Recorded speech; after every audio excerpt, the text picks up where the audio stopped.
एक ऐसी गायिका जिनका जन्म तो मुस्लिम परिवार में हुआ, लेकिन परिवार के खिलाफ जाकर हिंदू से शादी की।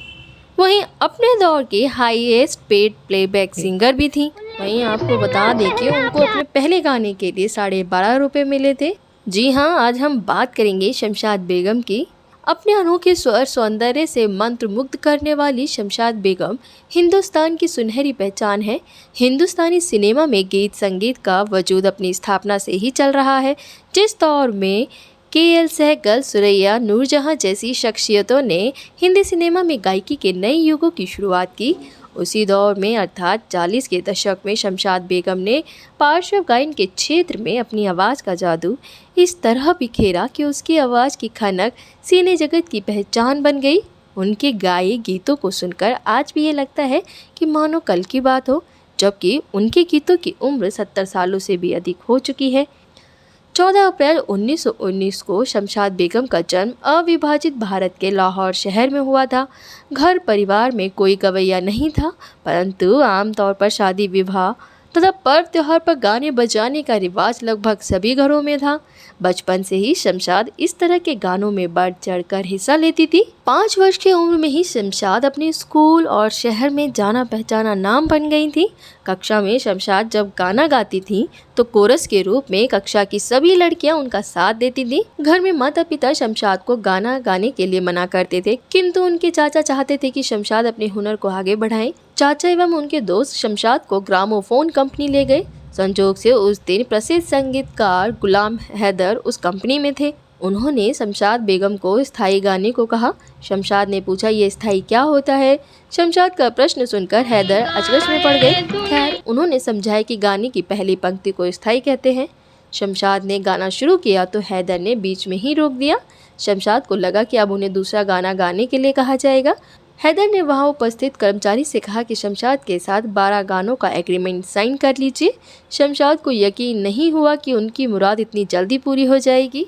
वहीं आपको बता दें कि जब शमशाद बेगम का पहला रिकॉर्ड जब रिलीज़ हुआ तो उनकी आवाज़ का जादू पंजाब की सीमा पार करके पूरे हिंदुस्तान पर छा गया। रातों रात ऐसा करिश्मा हुआ कि शमशाद का संगीत सफ़र शुरू होने की बुलंदी पर पहुंच गया। इस रिकॉर्ड कंपनी के साथ उन्होंने 4 साल तक काम किया। इस दौर में रिकॉर्डिंग के लिए इंजीनियर विलायत से आया करते थे। शमशाद बेगम के संगीत सफ़र का अलग पड़ाव ऑल इंडिया रेडियो था, जिसे वे 2 साल तक जुड़ी रही। रेडियो की वजह से शमशाद की पहचान घर घर पहुंच गई। समय अपनी रफ्तार से आगे बढ़ रहा था। गुलाम हैदर एक पंजाबी फिल्म यमला जट में झंडे खां के साथ संगीत दे रहे थे। उस फिल्म में उन्होंने गाने के लिए शमशाद को बुलाया। इस तरह शमशाद का फिल्मों से नाता जुड़ा।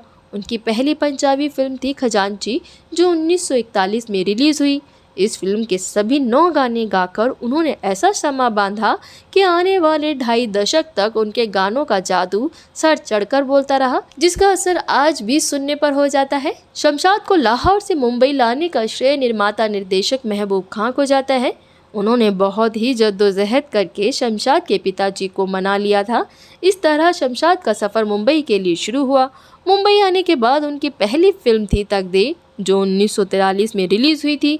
इस फिल्म के लगभग सभी गाने शमशाद ने गाए थे। 40 और 50 के दशक में शमशाद बेगम ने उस समय के सभी प्रसिद्ध संगीतकारों के साथ गाने गाए। उन्होंने अपनी आवाज़ में गीतों के सभी भावों को बहुत ही सुरीले अंदाज में अभिव्यक्त किया। होली आई रे कन्हई, पी के घर आज प्यारी दुल्हनिया चली और छोड़ बाबुल का घर मोहे आज पी घर जाना पड़ा जैसे गाने आज भी मन को भावुक कर देते हैं। शमशाद की प्रसिद्धि का अंदाज़ा इसी से लगाया जा सकता है, जब बाकी गायक और गायिकाओं को 50 या 100 रुपये एक गाने का पारिश्रमिक मिलता था, तब शमशाद को एक गाने का 1000 या 1500 मिलता था। शमशाद जितना अच्छा गाती थी वो उतनी अच्छी इंसान भी थी। उनका कभी भी किसी से मनमुटाव नहीं हुआ। उन दिनों संघर्षरत लोग जो उनकी फीस नहीं दे सकते थे, शमशाद ने उनके लिए भी गाने गाए। शमशाद बेगम के गाए गीतों की लोकप्रियता का अंदाज़ा इस बात से भी लगाया जा सकता है कि आज भी हिंदी गानों के रिमिक्स बनाने वालों के लिए शमशाद के गाने पहली पसंद है। शमशाद के ओरिजिनल गाने जितने हिट हुए उतने ही रिमिक्स गाने भी हिट हुए। कजरा मोहब्बत वाला गाना तो सोनू निगम की आवाज़ में रिमिक्स किया गया। उदारता की प्रतिमूर्ति शमशाद बेगम ने रिमिक्स बनाने पर कभी एतराज़ भी नहीं किया। खनखनाती हुई आवाज़ की धनी शमशाद बेगम 23 अप्रैल 2013 को इस दुनिया को विदा कह गई। उन्होंने अपने करियर में कई भाषाओं में 6000 से ज़्यादा गाने गाए थे। शमशाद बेगम अपने ज़माने की सबसे ज़्यादा डिमांड में रहने वाली और मोटी फीस लेने वाली प्लेबैक सिंगर थी। शमशाद बेगम की शादी काफ़ी विवादित रही थी। जब वो तरक्की के झंडे गाड़ रही थी तो उनके परिवार वाले उनके लिए लड़का ढूंढ रहे थे, लेकिन शमशाद अपने हमसफ़र की तलाश पूरी कर चुकी थी।